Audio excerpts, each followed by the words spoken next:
always on your side. This is First Coast News at 11. And we're going to start with a severe thunderstorm warning. We're on the edge of this massive cold weather system, but enough heat and humidity around so that thunderstorms have become pretty strong, and this one is now severe. Now remember, a severe thunderstorm warning, this is for Putnam County, a severe thunderstorm warning is issued when, in addition to the dangerous lightning and heavy rain, the thunderstorm is indicating potential winds up to over 55 miles per hour, which could cause wind damage. And see, these are some of the areas that may be impacted over about the next 15 to 20 minutes. We're primarily talking about south central Putnam County to areas near or just west of Palatka. We'll cover what the rest of us can expect as the warm air gives way to the cold air overnight tonight and into the early morning hours. Anthony, Heather? Thank you, Tim. We are following some breaking news tonight at 11. A Jacksonville Burger King is shut down after someone walked in and claimed they had a bomb in their backpack. Now, this all happened on Edgewood Avenue in northwest Jacksonville. And First Coast News' Shelby Danielson is there live on the scene where this all happened. Shelby? Well, Anthony and Heather, you can imagine, very scary situation. This happened about 5:30, so right before the dinner rush. And you can see inside some employees are actually just finishing up cleaning, and they had to close down for the rest of the night. They'll reopen again tomorrow. But JSO did take the man under arrest, and he's being booked into JSO right now. They identified him as 30-year-old Andrew Levon Pierce, and actually in one of the police cars that we got video of, you may see it on your screen, that suspect was still in the car until around 9:30 tonight in police custody. He's charged with making a false bomb threat and disruption of business, both felonies. He had one previous battery charge that we found out of Alachua County. Now, police say that there were only about 5 employees and 5 customers at the time when he came in with that backpack saying he had a bomb in it. They were able to call 911 and everyone was evacuated. JSO then had to talk with him for about 30 minutes. This place was surrounded by their bomb squad. They had a megaphone and he was speaking with them, coming out through the door every once in a while, and about 30 or 40 minutes later he peacefully surrendered, and that's when he was taken into custody. And as I said, he's being booked tonight. Thankfully, no one was injured, and that's the most important thing here. And we also know, most importantly, that what was in that backpack was not a bomb. So they said there was no device even similar to a bomb. It was just an empty backpack after all. Reporting live on the west side, Shelby Danielson, First Coast News, on your side. In this video tonight, just into our newsroom, new surveillance video moments after a shootout in Arlington. You can see a car spinning out of control in this video. And neighbors say 4 people actually jumped in that car and then just took off. A very scary situation. Some of those bullets actually hit a nearby credit union. On your side's Crystal Bailey spoke to neighbors who say they heard several gunshots fired today. Crystal? Yes, when police got to the scene, they say they found more than a dozen shell casings here. 2 of those stray bullets hit the Community First Credit Union. As you can see, one of those bullets went into this window. There were people inside when it happened. Thankfully, they were not hurt. Police say it all started with an argument in the middle of the roadway here at this intersection. They say 2 people in 2 different cars started arguing, and then shots were fired. And all of a sudden, I hear this boom, boom, boom, boom, boom, boom, boom. Vicky Moore says she called police when she heard gunshots 2 blocks away. I mean, the windows even rattled. Police say after the shots were fired, the 2 cars went their separate ways. You can see one of them speeding through a neighborhood off Wedgefield and spinning out, landing in a front yard on Dalehurst Drive. 4 kids got out of the car, ran across the street behind those houses into the ditch. The car marked with bullet holes and a blown out passenger window. One of them seemed to be hurt. The passenger driver got out, was in a hurry. Police say later in the afternoon, 2 teenage boys believed to be brothers showed up at Memorial Hospital. One of them had been shot in the leg. They were wanted on unrelated charges and are now in custody. Police say they don't know if the shootout is gang related. This is getting scary.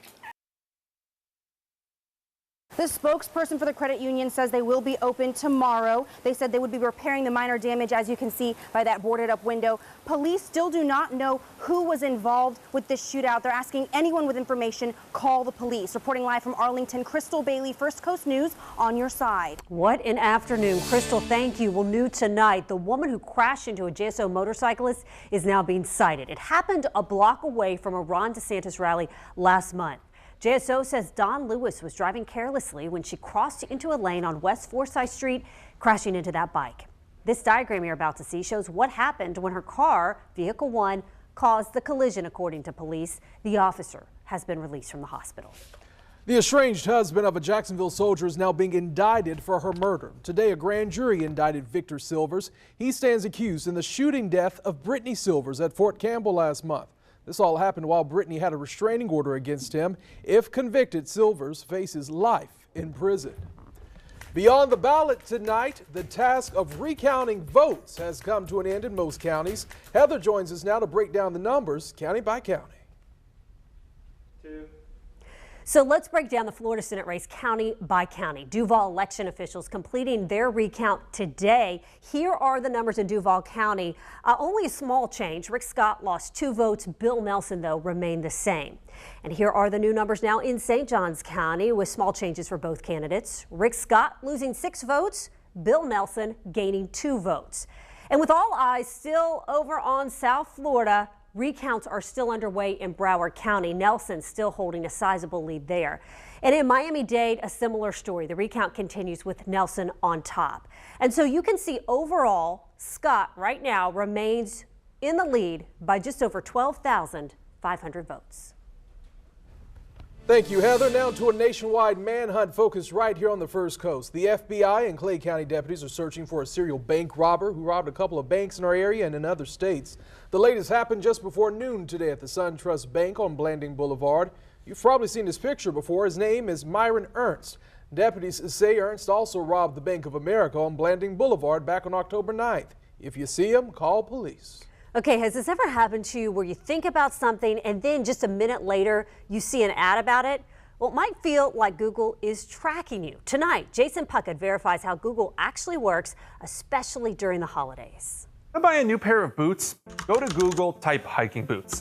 Let's look at the results. Google explains the top part should be ads. That checks out. And then the bottom area is search results. Checks out too. Top results say sponsored, someone paid to get their results up here, and below that the results you actually searched for. And that's how Google says it's supposed to work. You look for a product, the site gives you options. Advertisers are using it to offer me brands and products that might be beneficial or something I enjoy. The same way a news organization might be offering me news stories that align with my interests. Lecturer Hal Vincent agrees that's how ads are supposed to work. But then things get complicated. You searched hiking boots on Google, now ads for hiking boots show up on Facebook. You're getting hiking boot emails, boots on Twitter, Instagram, and LinkedIn. Your neighbor coincidentally posts their old hiking boots for sale on Nextdoor, and with boots everywhere, you start to question if the internet can hear your thoughts. Okay, it's not quite that bad, but real advertising does kind of work that way. When you do just about anything online, your browser creates a cookie, not the dessert, a log of your clicks and actions. Other sites, social media, and more can read those cookies and know where you've been searching to offer you the right product. And social media sites don't really need cookies because they have you. Every picture, post, search, and click you've ever done builds a profile that lets advertisers target you. Vincent pointed out that when this works, we don't even notice it. Say I posted a lot about hiking, a trail I hiked, a group of trail runners I liked. Then today I got an ad for a great deal on more boots. Well, if I need those, great, there they are. If not, I'll just ignore the ad and move on. It's different from the old days where a company or organization had to go through a FCC licensed television station or an editorial board at a newspaper or a magazine. The advertising now is coming from people. And that's what's next. Part 2, we're diving into those fake ads, fake products, and how people get them on your screens. A look at the dark side of online advertising and then how you can spot it. With your Verify, I'm Jason Puckett. Back to you. Always wondered how that worked. Well, the lawyer for Stormy Daniels has just been released from jail after being arrested earlier tonight. Michael Avenatti is accused of domestic violence. After posting bail, he said the charges against him are completely bogus. I am a father to 2 beautiful, smart daughters. I would never disrespect them by touching a woman inappropriately or striking a woman. Avenatti is best known once again as the lawyer for Stormy Daniels, who claims she had sex with President Donald Trump in 2006. The president has denied having an affair. All right, now to a First Coast News exclusive. Country music legend Willie Nelson speaks with us one-on-one, and we ask him about everything. You know, he's never been shy lately about politics and about his support for a Democrat in Texas, Beto O'Rourke, who he believes will be president. He could be our next president. You really believe that? I know he could be. I know he's smart enough, sharp enough. Do you want him to be? Yeah, I'll go with him. So Willie says his fans are across all spectrums, but there's no denying that there's a strong number who are conservative and do not like his liberal views. Do you ever feel like you're alienating your audience at all by coming out? No, well, if they don't want me to have an opinion, you know, I got an opinion like they do. It's also his opinion that Texas will legalize marijuana in his lifetime. Right now, he actually has his own brand of weed. He's selling it in states where it's legal. Tonight, a person is recovering in the hospital after being hit by a Jacksonville Sheriff's Office inmate transport van. This all happened on State Street in downtown Jacksonville this afternoon. GSO says there were no inmates inside the van at the time of the crash, and the person hit is expected to be okay. In just about 11 hours, hundreds of firefighters will walk through downtown Jacksonville. The Sea of Blue Memorial March honors those who lost their lives in the line of duty.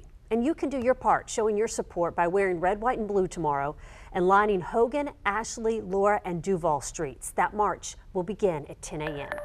This just in, experts are now calling the California fire the deadliest in 100 years. And tonight, 8 more bodies were found, bringing the death toll to 56. And Southern California fires have torched an area the size of Denver. And hundreds of people are still reported missing at this hour.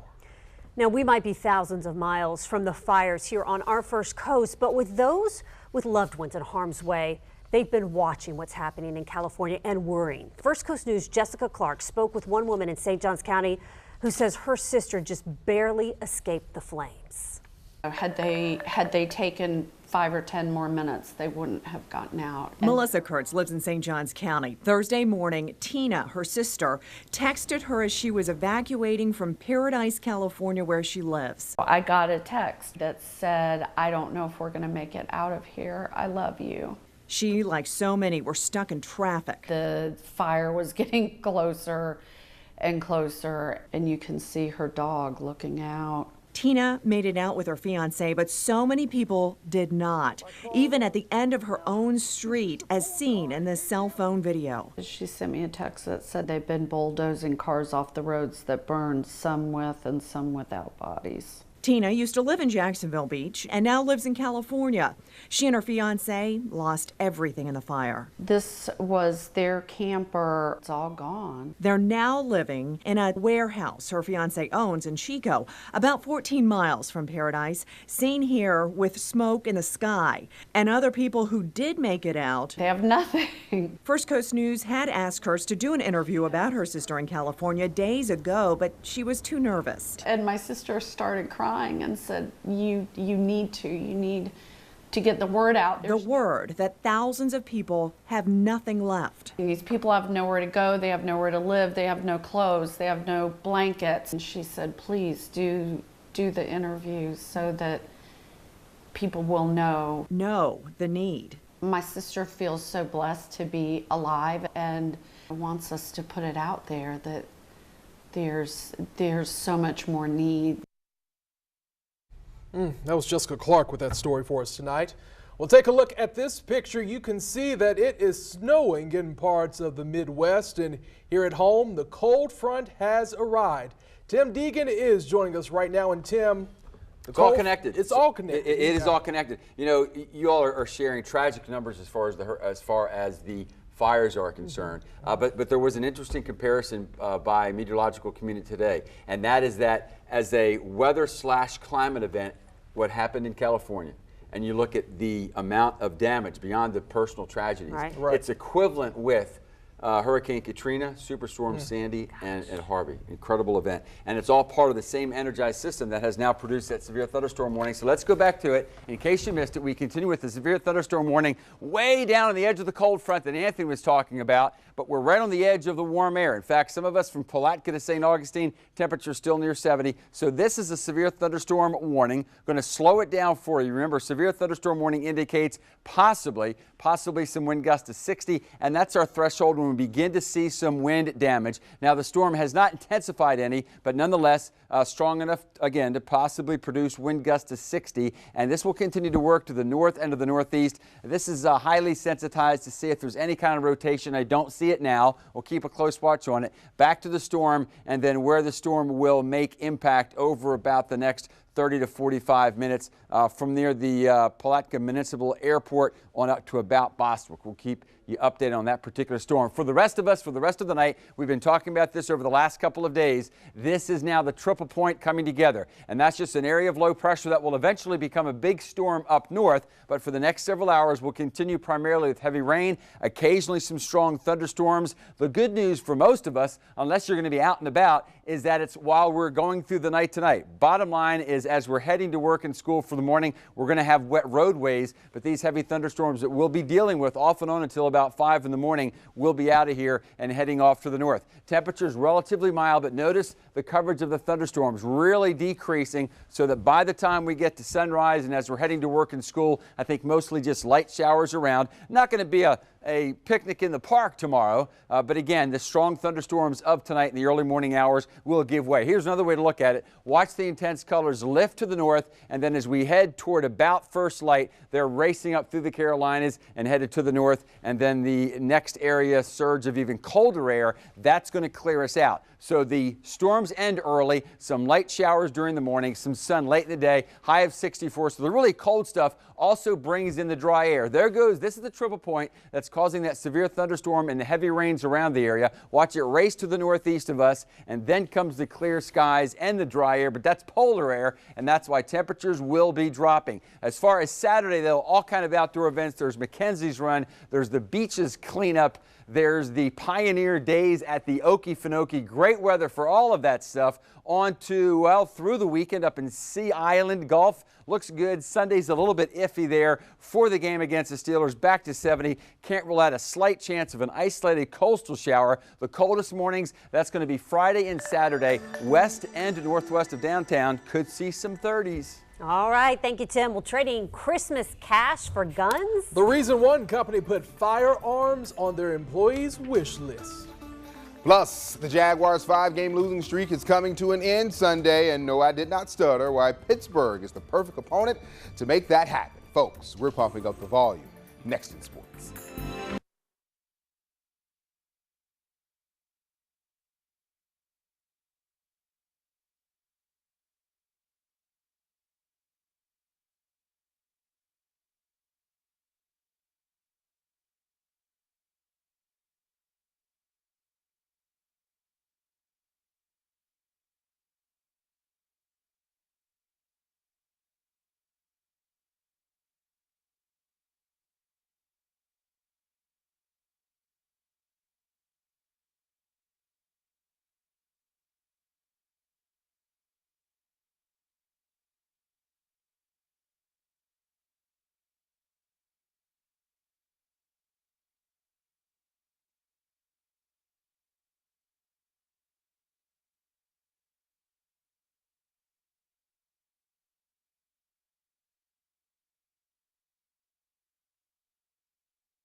From the Farrah and Farrah Sports Desk, it's First Coast Sports. Hello, everybody. The Pittsburgh Steelers. Yes, this is the team that can provide the spark the Jaguars need to get out of their funk. Hear me out. You know the Jags owned the Steelers in 2017, beating them twice. And now the Big Cats, who are in desperate need of a win. Yeah, it's going to be tough, but they can make it happen. Pittsburgh has won 5 straight and is one of the hottest teams in the NFL. And this is a team that I have a lot of respect for, you know, and it's really a team that can get us going. You know, we can get a big win against a team like this. You know, that might be the spark we need to make this run. It's always one of those games where after, when you're in the locker room, you know, you really can't say anything because you just put everything on the line and it's been physical. I think it's an opportunity. I mean, it's a perfect game for us to get fired up. They're playing good. They're having a good year thus far, and it's a chance for us to get back on track and headed where we want to go. The first place Jacksonville ICEMEN are 9-4, but 3 of their 4 losses have come to the hands of the Florida Everglades. ICEMEN hosting the Blades tonight. Struck first. Cody Fowler cleans up the mess in front of the net. 1-0 ICEMEN. Jump to the second period. Wasey Rabbit, who you saw on Sports Final, he gets that one in. The ICEMEN will go on to win 2-1, and they're back in action at home on Friday night at 7:30. The UNF Ospreys looking to swoop tonight over on the south side of Jacksonville. Matthew Driscoll's squad playing their home opener against the Tigers of Edward Waters College. Jump ball, get it. Yeah, they're hooping over there. 8-point game, under 3 to play in the first half. Brian Coffey, yes, is decaffeinated. He gets that one to fall in. The Ospreys on a 10-0 run to take a 46-28 lead into the half. Here come the Tigers. Aaron Thomas with the jam. Oh, jam. The Tigers shot 44%, but the Ospreys, they shot 50%. Carter Hendrickson cleaning it up under the boards there. UNF will go on to win their first game of the year, 95-83. Gators looking for their second win of the year. They took a bite out of LaSalle. Florida pounded the Explorers down low early. Kivaris Hayes taking the defender to school. He had 12 points on the night. This one was tight throughout. The Gators only up by 8 when freshman Keontae Johnson goes to work. Woo! Houston, we've got liftoff. The Gators are going to win this game, a final 82-69. No gym, no problem. That's been the motto for St. Paul's Middle School in Jacks Beach since they lost their gymnasium to Hurricane Irma over a year ago. The entire St. Paul community broke ground 11 months ago, and they were finally able to take their first steps and first shots in their new gym this week. Despite being gymless, the Warriors boys basketball team still won their league title this fall. The last 2 days were a victory, too, as the players got to see their new gym for the first time. Our principal, Ms. Thompson, let the 8th graders come in and kind of sneak preview it. So, like, the looks on their faces when they burst in the door, they were running around, like, looking in every room. That was awesome. We've got our certificate of occupancy, and we're just getting ready to go in. And that was the first time our basketball team has been in here since the new gym. The Week 11 Sideline 2018 Game of the Week is taking us to the north side of Jacksonville, where the defending Class 4A state champions, Reigns Vikings, will begin what defense of their state title. Our live coverage will kick off Friday afternoon at 5 o'clock. Anthony, Heather, back to you guys. Thank you, Chris. And here's a look at your winning Powerball numbers. The jackpot tonight, more than $106 million. And your winning numbers, 49, 62, 42, 7, 69. And the Powerball's 23. Good luck. All right, getting a gun as a Christmas bonus? That's exactly what a glass company gave their small staff. We're going to take a break. We'll be right back.